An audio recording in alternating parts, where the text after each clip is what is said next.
He keeps himself in trim by bending bars of iron. This bar is the genuine article which we tested before he began to play with it. Beyond the bend, beyond the bend.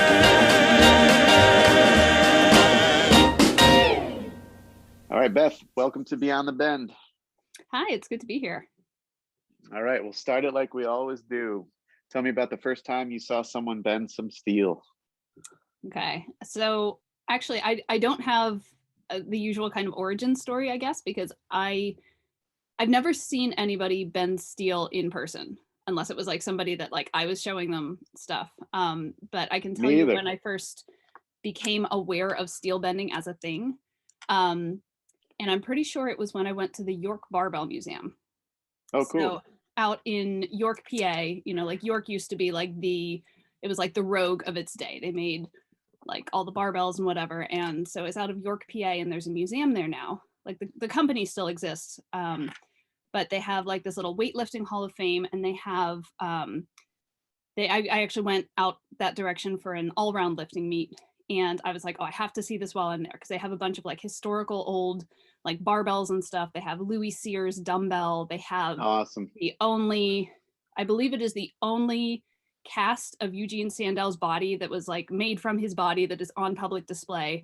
There've only like been a few copies of it made. And so I got to like look Eugene Sandel in the eyes through his memory. That was amazing. They have a bunch of like cool old stuff, and they had like a little section like off in a corner that just kind of perplexed me, because it was like there's like an autographed picture of the mighty Atom, and there's a bunch of stuff that he had bent and broken and whatever. And I'm thinking this like, but why? Like, why would you bend things? Why would you break things? I want to say, I might not be remembering perfectly, but I want to say there were like license plates that had been torn, and like a wrench that he broke, and like things like that. And I remember thinking like, that's wasteful and stupid. Why would like people be excited about these feats of strength that are just like breaking things? And so like that was my first reaction, was just being sort of perplexed, like, why is this a thing? Like, I get that you have to be strong to do it, but I don't get it. And then that would have been like 2019. And so a few other times since then, I just sort of like, you know, people would mention steel bending, or, you know, like I, you know, was into like some grip training type stuff, and people would mention it every now and then. And I would maybe see somebody bending something on Instagram, and every time I was like, I don't get it. Why is anybody doing this? And so when I did it at first myself, it was like, just because if I see something I don't understand, sometimes I just have to try it. It's like, I need to find out why it's like this. And so that was what, and it was sort of like a slow lead up too. It was like I was buying some grippers, and I like threw in some of the Iron Mine pads, just like in case I wanted to bend something someday. and yeah, and anyhow, eventually I tried it myself, and I was like, oh, now I get it. Right, exactly. And what time frame was that when you actually first tried it? The first time I did it was just a few months ago. I'm pretty sure it was January of this year. Okay, cool. Yeah, the quarantine lockdown scenario definitely did a lot, I think, for the home training, like the grip world in general, but, you know, specifically bending, like locked in your house with something like Instagram. I think that was like, this probably was the biggest peak of bending, you know, in a long time, maybe if ever. Which is awesome, because like the bar has been raised, I think, you know, with everybody being so active. Yeah, I know you guys talk about like the bending class of 2020. So I'm like class of 2021, because like I've been seeing you guys do it. Like I was like Instagram friends with Devin Hoover before this, and like I would see him bending stuff, and every now and then I'd ask him like, what's like the easiest thing a person could bend? Like, where would somebody get started? And I remember I asked him these questions like a few times before I actually got around to doing it. I was like, okay, I'm gonna try this. And yeah, and so it's like, you know, like the class of 2020 is now like inspiring the class of 2021. So yeah, you know, you guys for are, like, sure, passing the torch. Yeah, you have to get a few people together and start a group chat where you just like egg each other on, like we did. It's funny you mentioned Devin's Instagram, because Instagram or the algorithm or something must just like love Devin, because he was one of the first people I saw bending too. It like maybe just the way he hashtags things or something, but I feel like he is a lot of people's like gateway into bending, and I just find that interesting, because obviously there's plenty more people doing it, but must be some way he's like tagging it that like exposes it to the masses, which is a good thing, obviously. Mhm. So what did he say to try to bend, like a spiral 60 or something, like, or like a get a white nail, or Yeah, I was asking like what is the easiest thing, because I was worried that I wouldn't be able to do any of it.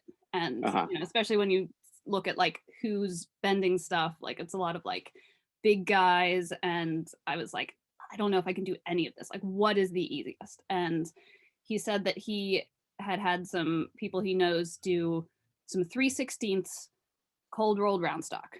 And I Yep. was, and I forget exactly like who he knew that bent them, but but it sounded like, okay, I should be able to do that. And so I went to the hardware store, and that's what I got.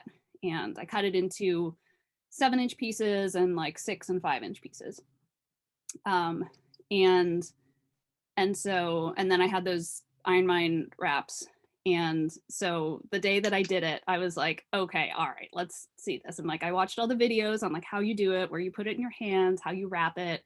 I did it, and I'm like wrapping it up and like trying to wrap it correctly. And I'm thinking like this is a big pain in the butt if I can't bend it. But I wrapped it up and I did it, and I did everything exactly like it said in the videos. And I'm like pushing on it, and it's not bending, and it's not bending. And I was like, I thought this was stupid. Now I think it's stupid and impossible. And just as I had that thought, it went. I was like, oh, oh. Yeah. And I have it on video, the moment where I just like look at it and my face is just like, what? And then I'm immediately like, what else can I bend? Right. Like right. in that moment, I got it. It was like, now I need to know what else I can bend. For sure. Yeah, that's awesome. So you knew how to wrap it, right? You were wrapping on both ends. Mm-hmm. Okay, yeah, because I was like hearing like the origin wrapping stories, because even though I don't know if I knew, like, but I just like rolled it straight up in like a single wrap. I was like, didn't know to like put the Iron Mine wraps in like thirds and like put a ton of chalk on them and the whole thing. So I just like twirled it up in like a single pad, like you see people doing, like on the Harito site. There's like a cert for the single Iron Mine pad, which just like hurts terribly, but it's pretty cool anyway. So where did it go from there? What was your next? What did you find to bend next? So I did the different lengths of the 3/16. Actually, give me 1 second, because I actually have a notebook. I'll be right back. Oh, nice. That's something I need to start doing, is the keeping notes of my training, for sure. She's just grabbing the notebook. Awesome.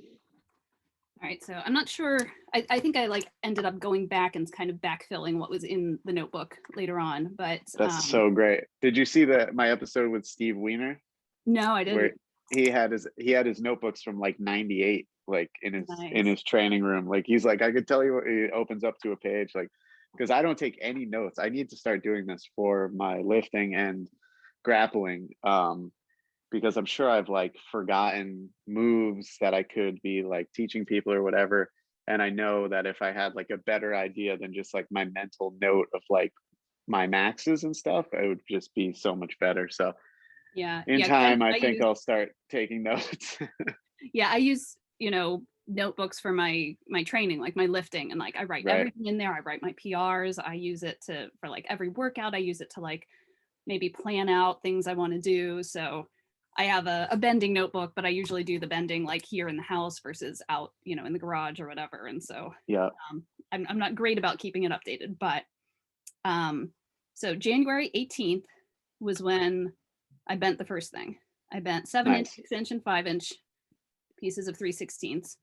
And I may have tried a 20 penny at that point. I didn't write down the things that I tried, or somewhere I might have the things that I tried and couldn't bend. But then a week later, I snapped 3/16 and Whoa, at this cool. point I had the leather wraps and I really like the leather wraps and I did a 20 penny. And All then right. and I remember trying 3/16 square and I couldn't get it and it was like so hard. Like I was working on it like for minutes and it didn't bend and I put it down and I came back to it and I was working on it again for like minutes. It didn't bend. And Yeah. then after I finally got that 20 penny, I was like, oh, maybe I should try the square again. And then this time it just folded like nothing. Like I must have like Yeah. figured out my technique or whatever. Like I thought it was impossible. And then it was just like, boom, it just went. And so I did that in 7-inch and 6-inch. And on that same day, I got my first timber tie. All So right, cool. that was a big day. And then the week after that, so we're up to February, mid-February, I did 1/4 inch, a 7-inch piece of 1/4 inch cold rolled, and I tried a grade 2 bolt and I could only kink it and couldn't get it any farther Interesting. than that. Okay. And then at the end of February, I got my 60 penny, which is still to Wow, date cool. the best thing I've done.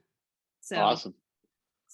it was really interesting how for the longest time it was like each bending session I would be like, wow, this is what I can bend, but I definitely can't do this other stuff. Yeah. And then later on I would come back to that and just like fold it like it was nothing. Yeah. And so I think that I think I've kind of like found where my strength is, like where my limit is at the moment. And it's like I have some 60 pennies that I can bend fairly easily. And then I have a different batch of 60 pennies that look the same, but I can't bend them. Or like I can Yeah. get Oh, like yeah. just like almost. So that's kind of where I am. And Yeah. but yeah, it's really wild to see things that like I definitely couldn't do that I was working very hard at and could not get. Like the grade 2 bolt, when I couldn't get it, I was like, wow, it'll be a while before I get that. And then at some point later on, I got myself like a box of grade 2 bolts and I was just like Yep. going through them like nothing. That's awesome. Yeah, I think there's like a lot of things going on eh, when someone starts this because you're honing your technique. You're also exploring this sort of like belief in yourself doing this weird thing that Yeah. requires a ton of like belief in yourself, really like um and um and I think there's like to some extent like momentum within it that like pushes you along. Like I don't know if it's just conditioning your CNS or something like that, but I've definitely had moments where I like conquered the thing that was troubling me and then leveled up even one beyond that. Like you were saying, like it's like I just came here to do this today, but then I did it like an inch shorter or whatever. And it's just Mhm. like it's been a really, really interesting year plus with this stuff because I've never really experienced anything that's like so mysterious in a way, which kind of sounds like a little goofy Yeah. or something or something. But it's It's like, it's it's true though, because it's, like when you lift a weight, you're like, oh, okay, I'm putting 5 pounds more on. But when you pick up yep, a different piece of steel, like it's a different piece of steel. It may even have been like manufactured differently, like my 60 pennies where I have some I can bend and some I can't. And yeah, I think you're absolutely right about like learning to believe in yourself because like it sounds so cheesy, but like the things that I couldn't bend on my first day, like I didn't get stronger. Like yep, I kind of figured out the technique a little bit better, but like an awful lot of it was just like being stubborn and just like getting pissed off at it and like you are going to bend today and you just try harder. right. Yeah, just like finding that limit. That's what is really interesting. And it's been covered so much by so many people on here, but it's like worth talking about because it's just like in such an important component in bending. It's just like the battle starts when your strength is basically maximized. You know what I mean? Like you lay into it with everything you have, and then you have to start pushing. You know what I mean? Like it's like Yeah. for like near max effort bends. It's really, really, really unique like that. And I know what you mean about those 60s because I was doing blue nails and like maybe some other stuff. And I was like, all right, well, I like need more volume. So I ordered a 55-pound box of 60Ds. And when these things got here, they were so hard. And even like to this day, I'd like to get them rated because I think they're very close to grade 5 bolts, maybe like even harder or something. You and I must have so the exact same nails. That's exactly what it was. Like I had the ones that worked. I was like, let me just get a few more. And yep. yeah, and like I do feel like they're about as hard as grade 5s because I've been trying grade 5s and like Yeah. like maybe I can get a little bit of movement, maybe a little bit, and that's about what it's been for these like harder 60 pennies. So Yep, it's shocking. And I haven't really experienced that variety too much in anything else. Like the red nails, definitely there's a good bit of variety in those. But as far as like the grade 5s and the grade 8s, they don't seem to vary that much in like strength. I've definitely noticed a bit of difference with snapping them. Some grade 5s last forever, and then some give up pretty quickly, and then like same deal with the grade 8s, but they give up a little quicker anyway. Yeah, it's bizarre. It's totally weird the way things vary. But so take me back to your athletic background. I know like Devin told me you've done a whole bunch of stuff. Were you always athletic growing up, or what was your story and strength basically? so I was not an athletic kid, and I remember playing softball as a kid, and like I was like the worst player on the field, and they would keep like moving me around to like wherever I could do the least damage. Like I was in right field, Right field, yeah. and they figured out they could put me as a catcher because like at softball at that level, like the catcher doesn't really do anything. So like they would Yeah, just no do one's that and then like stealing. try not to throw anything to home plate. Yep. So I was not athletic at all until this is kind of silly, but like I went to college, I had to do some kind of PE credit, and I'm like, I did what I never do for academic subjects, which is I looked at the course catalog and picked the thing that looked the easiest. And it was like this cardio fitness class where like 90% of the class was just you show up to the campus fitness center and you go on the treadmill or whatever machine of your choice for half an hour, and like that's your class for that day. And but like it was kind of funny because it just like got me in the habit of going to the gym. And this was like in the days before smartphones or podcasts or whatever, so like Sure. you'd get bored, you'd pick up a magazine. They were all like fitness magazines, so I'm in there Right. like reading about like, oh, you could do this dumbbell routine or you could do this, and by the end of the class I was like, oh, I guess I might as well keep going to the gym, seems to be good for me. And Yeah. um and and actually when that semester was over, I went home. I was like, well, now what? Because I don't have like a gym membership or whatever, maybe I'll start running. And so I started, running. And that was another thing that like I thought I hated running. Like anytime we had to like run in gym class or whatever, I was terrible at it, I was slow at it, whatever. And I was just like, maybe I can do this thing that I thought I hated. And it turns out I could. And I've never been a great runner, but like I was like, oh yeah, this is a thing I can do. This is a thing I can work on getting better at. And so, anyhow, like I don't, so it was still a long time after that before I got into any like serious athletics, but let's see, around 2007, I started playing roller derby. And Okay. that was probably like the first like real serious sport that I was into. And there was like technique to learn. There was, because like I wasn't very good as a roller skater. I just like wasn't afraid to try. And so like I learned to skate, and I was part of like a small group of people trying to get a team started. So then it ended up that like I was actually, in this small group, before too long, I was like one of the more experienced people with like better technique and maybe a little bit fitter or stronger than some of these people we were trying to bring on who were brand new. And so then I was like teaching and coaching other people. And at the same time, I was like lifting weights to get stronger, to be better at roller derby. I was like running more to have better endurance, to be better at roller derby. And like, right. sort of like snowballed together. So, Yep. I didn't really find strength sports until, I want to say like 2018 was when I started training seriously. So just a few years ago.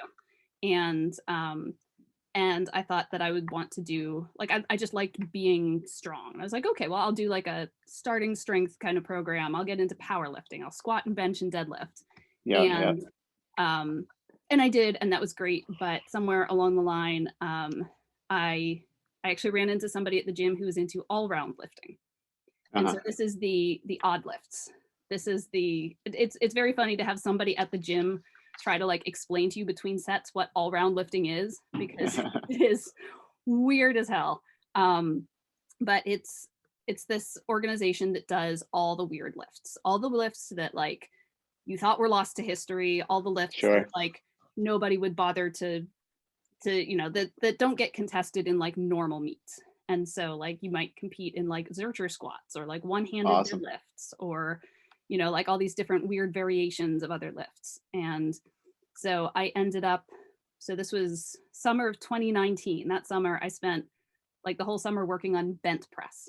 So not bench press, but like you have a barbell in one hand at your shoulder, you bend your body over until you're sort of folded in half underneath the weight that is now above your head, and then you stand up with it. And that is like the historical way that people would like lift the most weight over their head with one hand. And I thought that was really cool. That was another thing that I started working on it before I realized even how it worked or like what made this lift so special. I was like going through a list of these with a friend who was like, oh, maybe try this, maybe try that, trying to find something, because the competitions in all round, some of the competitions are just record days. So you find a place in the record books that's either blank or that you think you can beat the record that's there. And there's so many different lifts and so many age groups and so many weight classes that it's not hard to find a spot. And so I was like, oh, bent press, that's one of the ones that doesn't have a record. And so I'm like, what is bent press? I'm like reading about it, and I'm like, I tried it, and I sent a video to my friend. He's like, no, it's not quite right. And so I tried it again, and like by the time I got the hang of it, it was like 2 weeks of trying it every day, because it is a weird ass lift. Like it doesn't happen unless you do it right. And so like it's very techniquey and whatever. So by the time I had answered the question, what is a bent press, I was already starting to get like better at it. So it's like, well, might as well see where this goes. And so and that was also one where there were actually no records for women at all. Like everybody who had set a record in it had been a guy. And I was like, well, I guess I would be the first woman to set a record in this. And so I did it so I actually got both a national and an international record. So I have a world record in the bent press in this one specific, very weird, small organization. But that was totally. So like my first introduction to competition was setting a world record in something that most people have never heard of. And so it's all that was sort of the start of, all the weird stuff I do. Yeah, you're speaking to a bunch of people that are totally down with that, because we're operating in a thing that's like 500 people worldwide, or something like that. So it's like, there's like things that I did for David Horn's like roster, and I'd like post it on my Instagram. People would be, oh my god, that's amazing! Like you have a world record or something. I'd be like, yeah, it's like 200 people maybe even know about this thing. So it's like but it's still cool. And the bent press is so difficult. That is like, I've played around with that, and like even with like a 15-pound kettlebell, I'm like falling over basically. It's the most heinous feeling move, and I'm sure I'm missing like 10 crucial details with it, but that was like a very humbling thing to attempt, and I can't even imagine that people like put heavy weight up doing that. Yeah, I mean, when you put heavy weight on it, like you have to make it heavy to force yourself to do it right, because like if it's light, like you're just not going to get it. So like when I was like trying to work it out, I was using like a 30-pound dumbbell, and that was still like probably too light. I had to go up to like 50-60 pounds to even get the sense of like how it's supposed to work. Oh, that's interesting. And so the best I've done so far is like 85 pounds or something like that. Like I could probably do more now if I were to take some more time to like train it specifically. But cool. I was aiming to get like at least over like 50% body weight. I think it ended up being like 58% or something like that. Nice. And I would love to do a body weight bent press at some point. I'll have to come back to it and like spend some more time like really like honing the technique, because it is not easy. Yeah, that'd be really cool. So was there like a culture around the all around lifting? Was like strongman archaeology like popping on Instagram and Atlas Power Shrugged and those dudes, or was that not happening yet? Yeah. So this was not very long ago. So Strongman Archaeology was one of the people that like I found his group on Facebook first, I think. Yeah. And Yeah. and so I was like getting some pointers from him and looking at his videos. And I actually one of the first things I did was I started following the bent press hashtag to see Okay. like who else was doing it. And Right. I find it really interesting when I'm trying to learn a lift to follow the hashtag on Instagram, because then you'll see a bunch of it and you'll see people doing it well and you'll see people doing it badly and you'll see different ways people are doing it, and you'll start to get a sense of, you know, like the little game I play with myself is like when like a bent press or something pops up, I try to figure out before they start the lift, like just from like how they handle themselves as they're getting into position, whether it's going to be like a good lift or a really like crappy lift. And like if it's like a big guy with a small weight, it's going to be bad. They're just going to lean over and side press it. But yeah, like I found that a really interesting way of like learning technique and just sort of like studying technique and like the different ways people do it and stuff. There's a guy with the handle Icebox Kettlebell who's excellent at bent press, and he's done an upper body weight bent press with barbell, with dumbbell, I think. And so yeah, so I just really like learning like weird old lifts, and all round is a lot like bending in that like you can name most of the people who are into it. Yeah. You know, like there's a bunch so there's USAWA is the US organization, and then IAWA is the UK organization, which handles the like international meets. And there's a few other people scattered around the world, but it's just kind of like a handful of people who all know each other over here and a handful of people who all know each other over there. And the competitions are mostly like in people's basements and stuff. Yeah. That sounds like bending and grip for sure. And I'm sure there's plenty of crossover with people doing that stuff. Yeah, when I saw that dude, I don't know his first name, I should, I guess, but Atlas Power Shrugs Instagram, there's been few like, you know, I feel like you kind of tap into this world and your mind is expanded at like what people are out here doing. You know, it's like there's something totally insane. Like, for instance, like you watch Bud Jeffries like Instagram, and like I'm blown away every time he posts something, you know what I mean? And that's like way more interesting to me than like 1,000-pound squat, you know, which is also insanely hard and wildly impressive. But it's like when I saw the Atlas Power Shrugged Instagram, my eyes were like bugging out of my head, because it's like the most bizarre looking lifts in a parking lot, like, and with the most weight ever. Like his Instagram is the best. Like I love seeing that guy's posts. Yeah. What I really like about it is he's doing like the weird trick lifts, but like he takes them seriously. He takes them very seriously. And so it's like, you know, a lot of people will do like an Arthur lift with like just the bar, like 95 pounds or something. And he's like, yeah, I'm going to do this with 300 pounds. Watch me do it. Right. And totally. You know, I can really respect that. Yeah, absolutely. The two-hand anyhow or whatever he's been doing recently are very interesting looking. I was like sort of like sizing up my stuff in my gym downstairs, like what if I like press this and then grab that? It was like nothing worth sharing yet.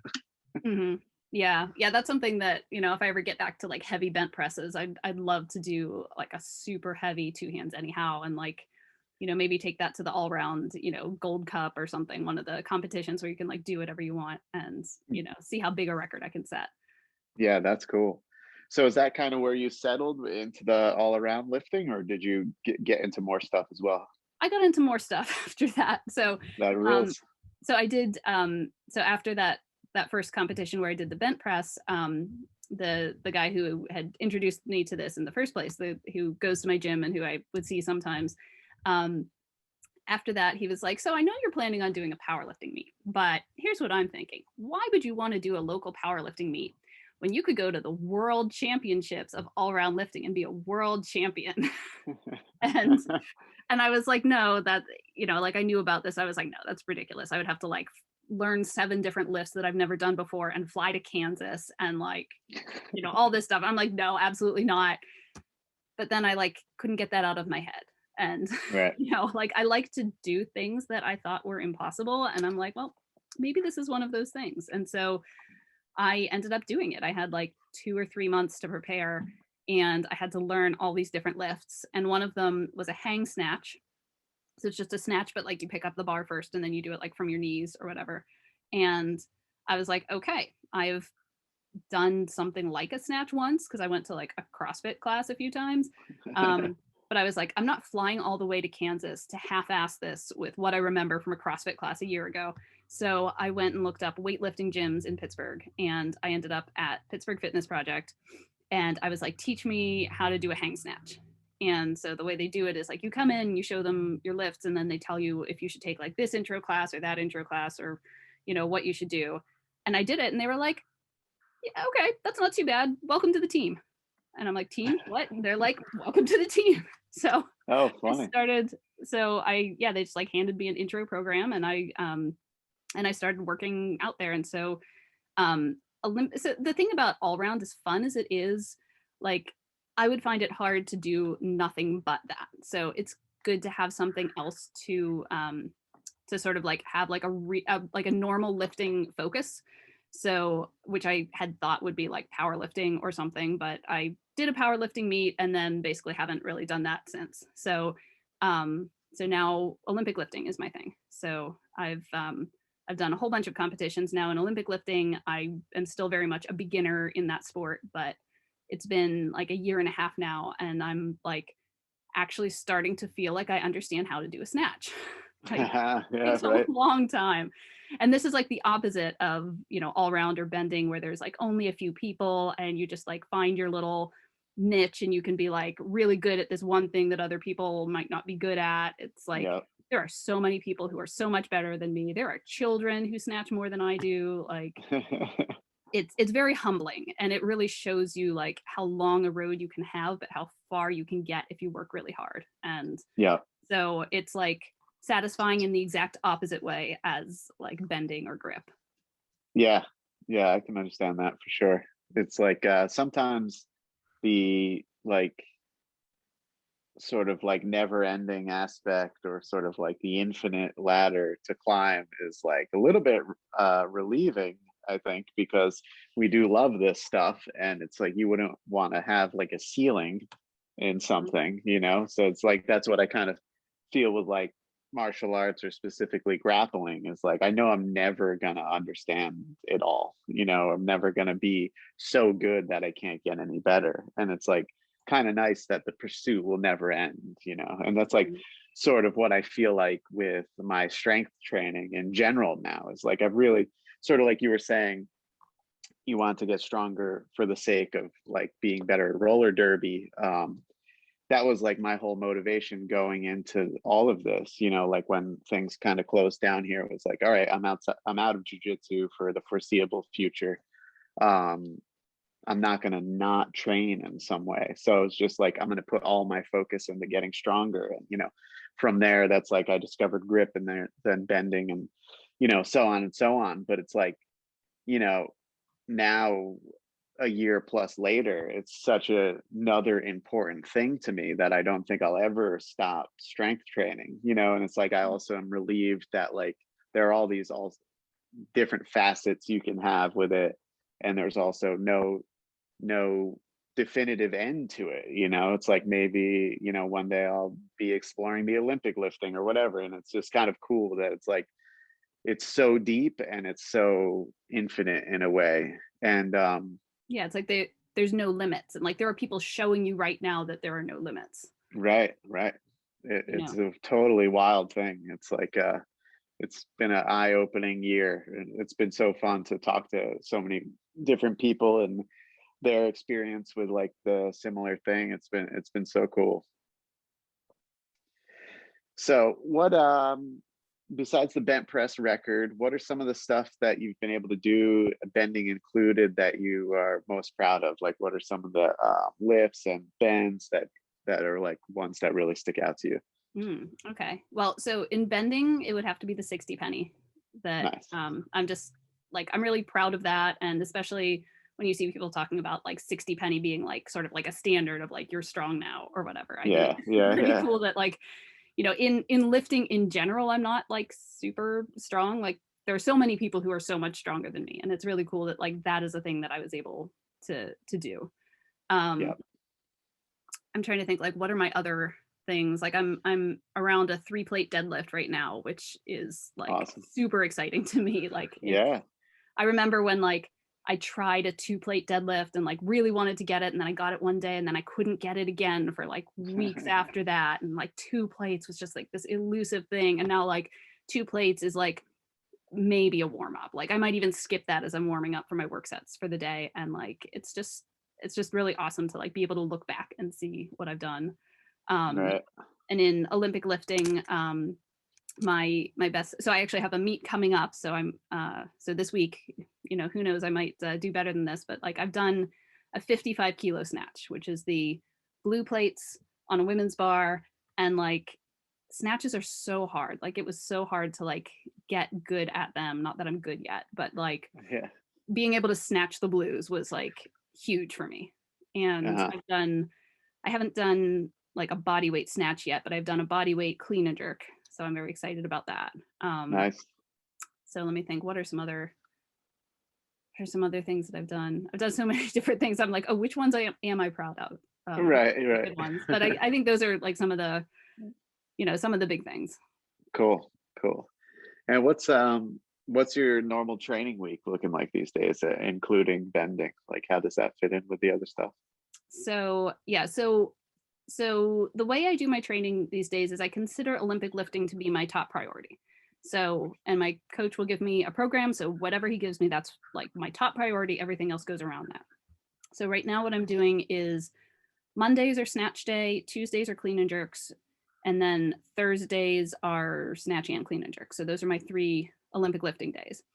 And then as for what I put in between and around that, so I didn't even mention this, I also do strongman, and I have a strongman meet in September that I've signed up for, where I decided I want to compete not in the novice class, but in the open class. And the way the weight classes break, I'm not going to try to be a lightweight anymore. I'm going to be a middleweight. So I signed up for open middleweight when serious business now. Yeah. And it's like, okay, I got to hang with the big girls. How strong can I get by September? And so I like looked at my schedule and everything, and you know, with things only just starting to come back online after COVID, like I don't have like a ton of, you know, meets on the schedule or anything. It's like, okay, I'm going to put my focus on this. The middleweight class tops out at like 75 kilos. I've been competing in weightlifting as a 64.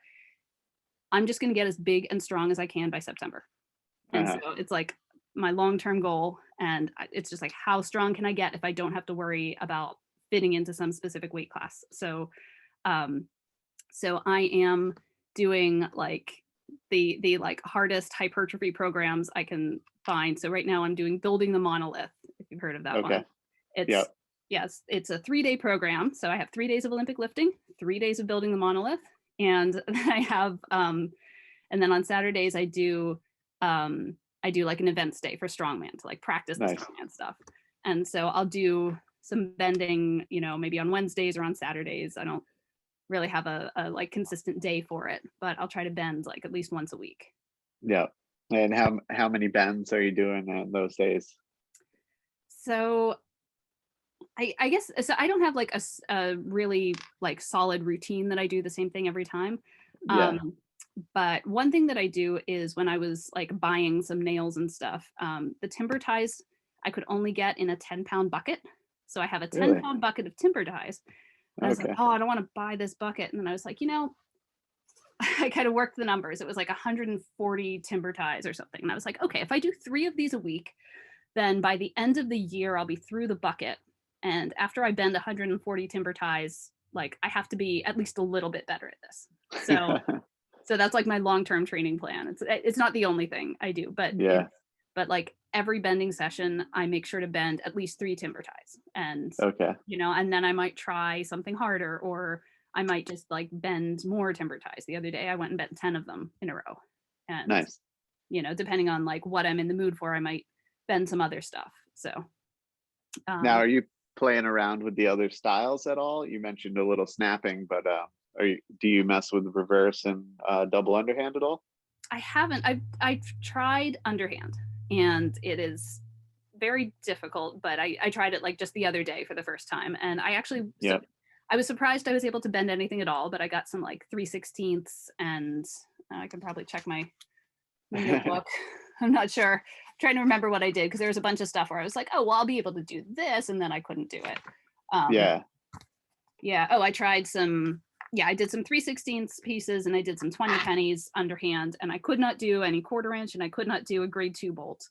Okay. I also tried doing some braced like between the legs, which I've seen Yeah. people do, and I guess it's supposed to like give you better leverage or something. I cannot figure out how to make it work for me. So that would be It's definitely like some technique to that, because I yeah. can remember specifically reaching out to Don Cummings and being like, I don't get this. Like, it's like, I feel like I should be able to, I forget what the thing I was trying to do, but it was like the leg crush hadn't clicked for me whatsoever. And then like I kept working with it, and that like ultimately became something that I got relatively good at. So yeah, just keep working with it. You'll find a spot where all the power comes from, and then you'll be able to do like way crazier, bigger stuff. It's fun to do the braced bending like that, like specifically the leg crush, because the other brace bending can be pretty brutal, which is also fun. Have you played around with any of the mid to long bar stuff? No, I haven't. Okay, that is like I just went back to it a little bit. Just like a couple weeks ago, I did some, but I hadn't done any for months because I felt like it took such a physical toll. Like that like 5/8, like 5/8 by 30 or 30 minus 30. We're talking about a very difficult thing that's like wildly taxing on like every part of your body, that I felt like I just didn't want to be run down like that anymore. So it's just like, that's kind of where I'm at with like a lot of the bending, is like, because I do enjoy, like, I'm doing some strongman type training as well, and like regular lifting, and now throw grappling back in the mix. It's like the toll of near max effort bend takes on me is like, I don't want to feel that fried for other stuff, so it's like I'm sort of picking and choosing like when I do what. Yeah, that's something I've been wondering about too, with the way I have to like, get all of my different types of lifting in. Like I know that if I deadlift too soon before like a snatch day, like I'm just not very coordinated on my snatches. So do you find that like bends are like that, even like short bends? That they like Yeah, I mean, if it's anything that's near like full effort, I felt like really like taxed me, to where like if I then switched over the next day, or maybe even the day after, and did something that would require a lot, like a large majority of my strength, it just like I remember saying specifically, I just feel like I have no snap to anything. It's just like I didn't feel like I had like any like extra to give, and I think that was just like from frying myself doing a lot of torturous like max effort bends, and I really fell in love with the snapping. So that's like, reach your max effort and then do that for like 8 minutes straight, or whatever it takes to like bend some of the crazy stuff, which is just like, it's just exploring like what works for you, I guess. And it's like so many guys, and it's so fun, but so many people were like, yeah, you're doing way too much of this, you need to be like 1 or 2 days a week, like never, don't do this every other day. And I was like, oh, it's so fun, and I'm taking down all these things and stuff, and then it's like, yeah, 100% I agree, like 1 or 2 days a week max if you're doing anything that requires a lot of effort. Yeah, that makes sense, because if I'm into something, I want to do it like all the time. And I'm at least I'm glad that like with all of everybody on like Instagram or wherever, that like I was seeing people say things like only do it once a week, and it's like, oh, okay, sometimes I might have to listen to that. Right, totally. How about horseshoes? Do you have any plans to check those out at all? I've never done it, never tried it. I don't have immediate plans to do it, but it sounds really cool. Yeah, you should. I think that's like a specific, because it's like, once you get into the realm of bending, it's all just like short steel. You know what I mean? Like, so it's like, there's just, and yes, it is exciting, and like in my opinion, like the rosters are neat, and all of this is cool, but it's like still, there's just something about the shape of the horseshoe, like my first horseshoe bend like meant a lot. That one was just like felt really cool, like I was tapping into something like very hard. And it's like, even I guess maybe like similar to a wrench or something like that. That's just something people see on Instagram and like are like, whoa, like you bent that. It's like that one's neat. So you got to get yourself some like St. Croix ultralights and watch Tom Flesher's video that I have on the YouTube channel of how to wrap it proper and everything like that. And I'm sure you'll blast right through it. Awesome. Yeah, that would be fun someday. So what do you like? It's hard to articulate, I guess, but like when you first saw bending, you thought why, and then you tried it. And so like what kind of keeps you coming back to bending? I just like to hear like what does it do for you? Do you feel like it's making you stronger in some way? Is it testing your will? Like what do you like about it that keeps you doing it 1 to 2 times a week? Yeah, so it's not, I don't do it to make me stronger for other things. I kind of see strength as like the thing that lets you do the cool weird shit. So like if you ever do like all round lifts in like a normal public gym, which I have done, like you get, first of all, you get people coming up to tell you you're doing it wrong, and then you have to be like, no, this is a competitive lift, I swear. But then they'll say things like, so what muscles does that work? Like, I don't know. So when it comes to bending, I don't bend for what it does for me, but I love the idea of like getting stronger and better so that I can bend a different thing. And in terms of like what makes me keep on doing it, I think it's sort of that same feeling I had that first time where I was like, this is impossible. And then as soon as I had decided it was impossible, I did it.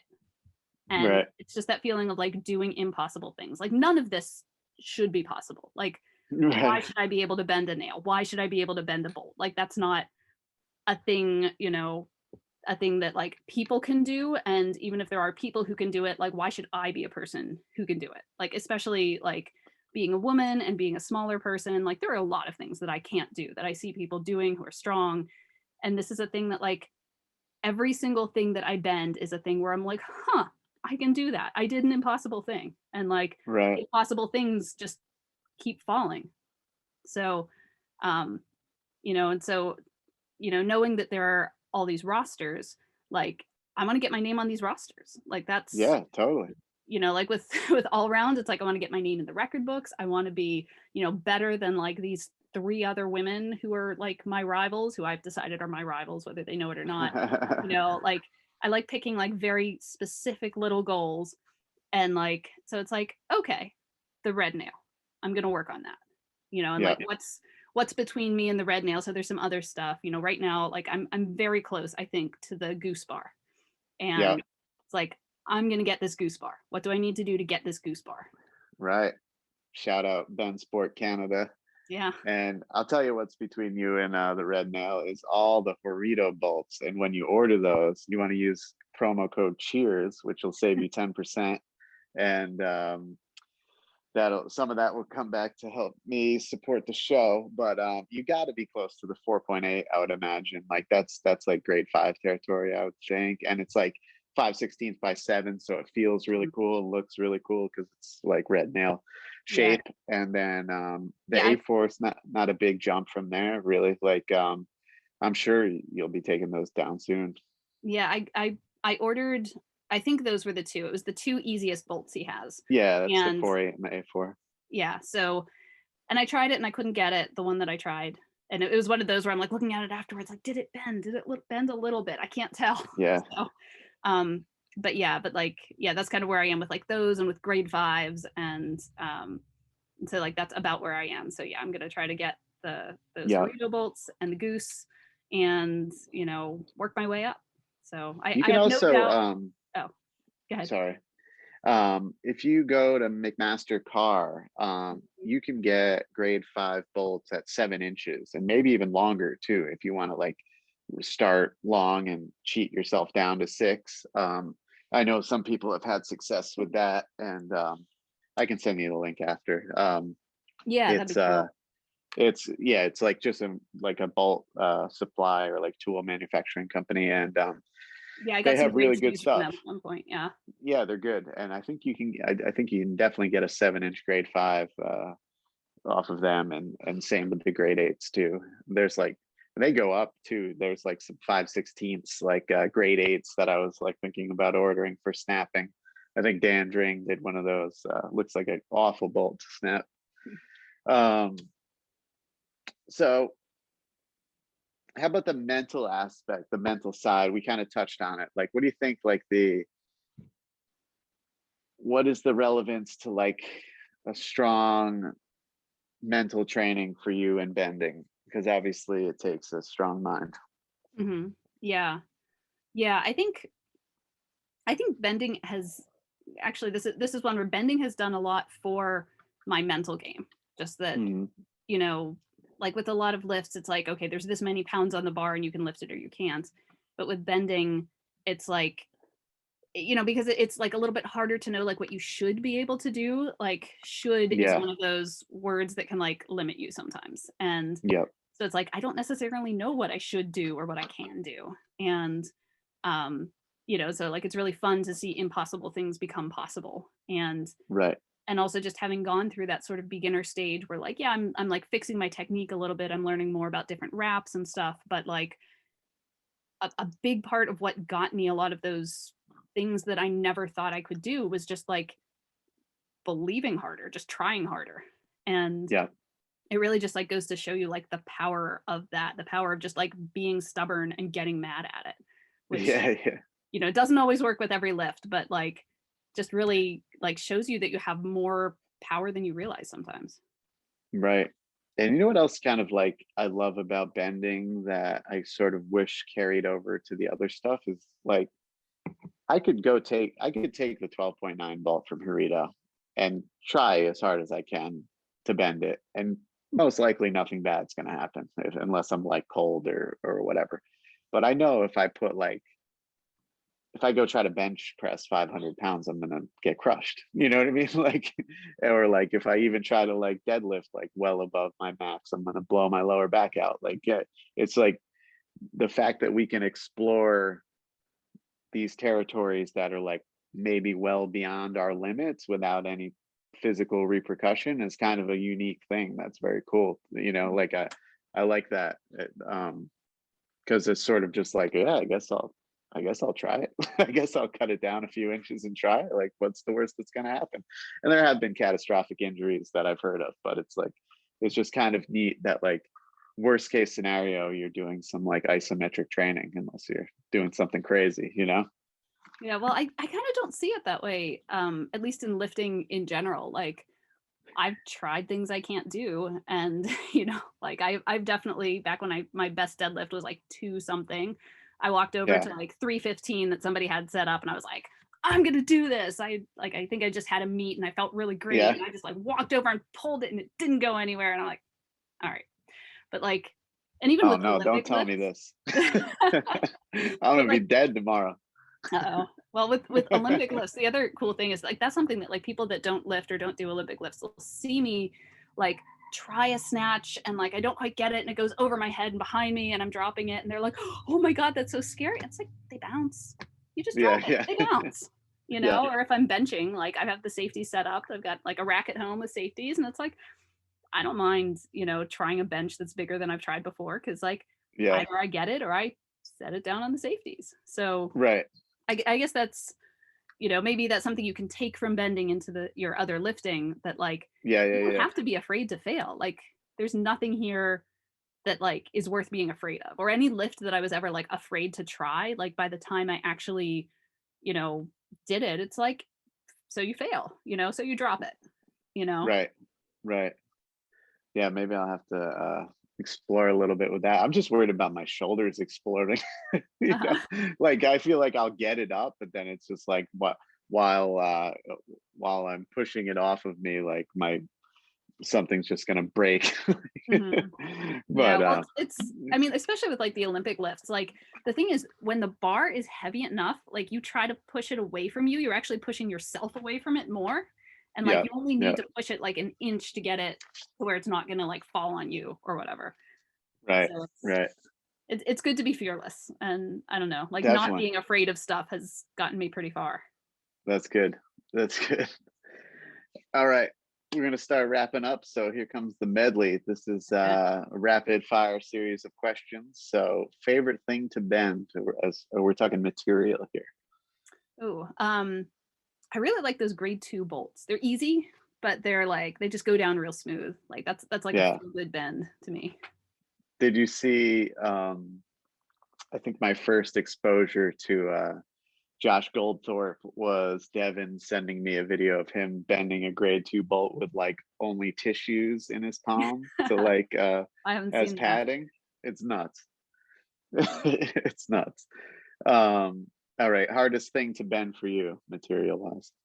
Oh, well, I think I've told you some of them. It's I have a list. It's like my shit list. It's like Yeah. the goose bar is really tough. I've bent it, but like not under certification conditions. I have some drill rod that's pretty similar. I have those grade 5 bolts that I can't quite get. I have like those 60 pennies that that I can like just make them budge a little bit, but not quite bend all the way. So Yeah. that'll probably Gotcha. be my like that's my shit list. Yeah. Strongest bending style for you. Double overhand. Yeah. And weakest style. I guess it would be that between the legs thing because I just have not The leg figured out crush. how to get power out of that. Okay, cool. And how about something outside of bending and strength training that you enjoy? Ooh, I like to do a lot of like crafting, like I'll knit or I'll sew. Cool. I really like being able to like just like fix things, like something like my kids like wear through the knees on their pants and it's like, oh, I know how to fix that. Or, you know, I wanted to sandbag. Like I bought like a really nice like 150-pound sandbag and I was like, oh, but I'd kind of like to have 100-pounder too, but I don't want to buy a whole nother sandbag. So I like, you know, got out my like 9th grade geometry skills and worked out, okay, well, if I make a circle this size and then a rectangle this size and I'll sew it this way and I know what kind of seam to put on it so it's not going to fall apart. And nice. So it's cool to be able to just like make a thing when you want a thing. What did you use for material on that? It was just a canvas, like a cotton canvas. Oh, okay. I bought it to make like backpacks or something years ago and I never made the backpack and I was like, oh, this will be perfect. So yeah. I had like I have a 200-pound sandbag and I wanted 100, so I was like, I just put like 100 pounds of sand in like 3 garbage bags and then put like 2 pillowcases over it. And I was like loading it to my shoulder for reps and I just like poked my thumb through the whole thing. Like sand just started going everywhere while I was doing this. So it's like, yeah, I don't know if I'll be doing any more homemade sandbags. Yeah. Try the canvas. I mean, you can get like canvas duffel bags or like heavy duty canvas laundry bags is what I've seen people do. But like I literally just had the fabric and I was like, I can do this. I can flat fell a seam. I'll double stitch this other one, you know. Nice. What's the one bend that's gotten away so far? So something you've attempted and haven't been able to complete. The goose bar? Yeah, I'd say the goose. That's nice. So close. Nice. And who's the strongest person you know? This is open-ended. This is totally specific to you. This could be like your grandma or like, you know, somebody that you know in the strength world. Yeah, I'm gonna say, you know, the strongest person that I know personally, I'd have to say my weightlifting coach, Tom Dewar at PFP Barbell. He won his weight class in nationals this year. And I know that was like a big goal of his where he was like 17th and then he was like 7th and then like 5th a couple of times and stuff. Wow. And he talks about, you know, like he's posted on Instagram a few times and stuff about like, you know, how, you know, like his just like mental strength is also like something that's really great to look up to, that like he knew he had a long road ahead of him and he was like, I'm going to do this. And, you know, like finally got there and it's exciting to see. And he's also just like a phenomenally strong human being. And so It's really cool to be able to train with him. That's great. All right. Best piece of advice you were ever given. This could be about training or just life in general. Ooh.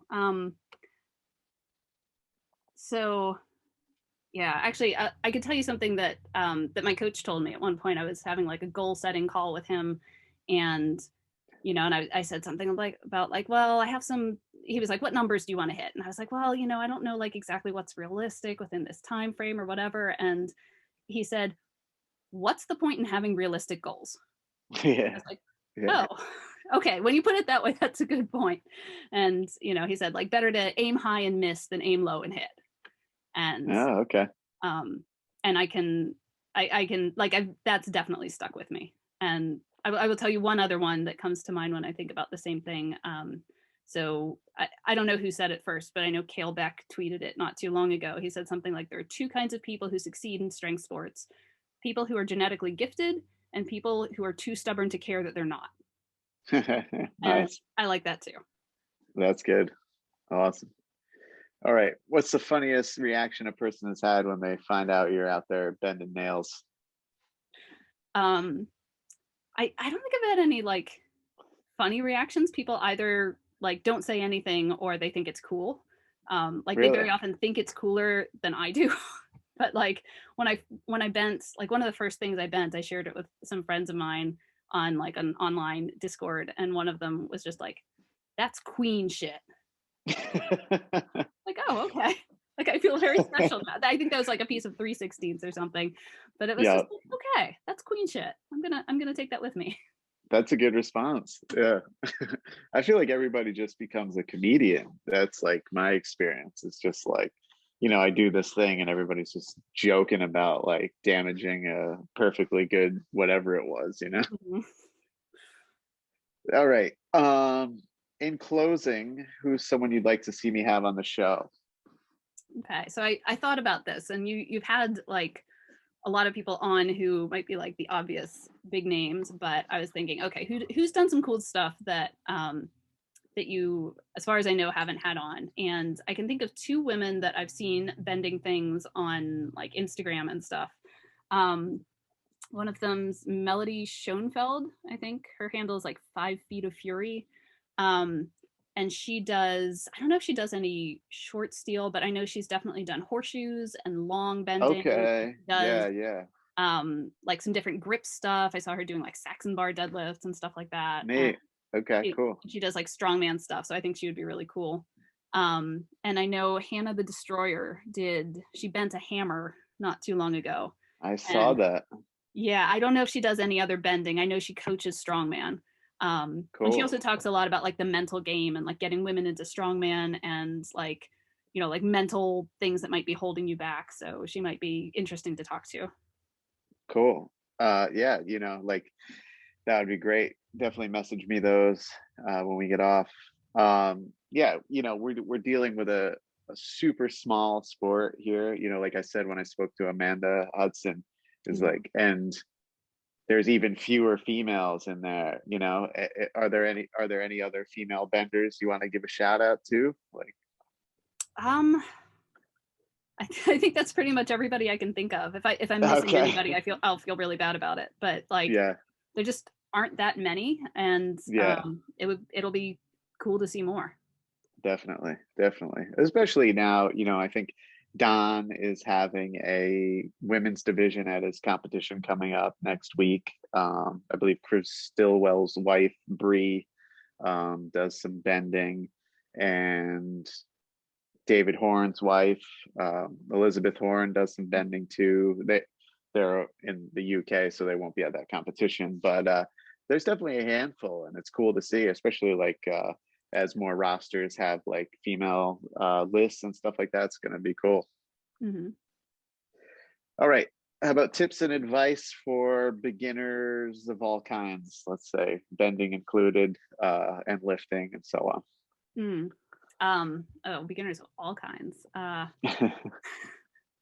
That's such a big, I would say if I could give some advice that's just sort of like overarching advice for anything, it's that consistency beats perfection.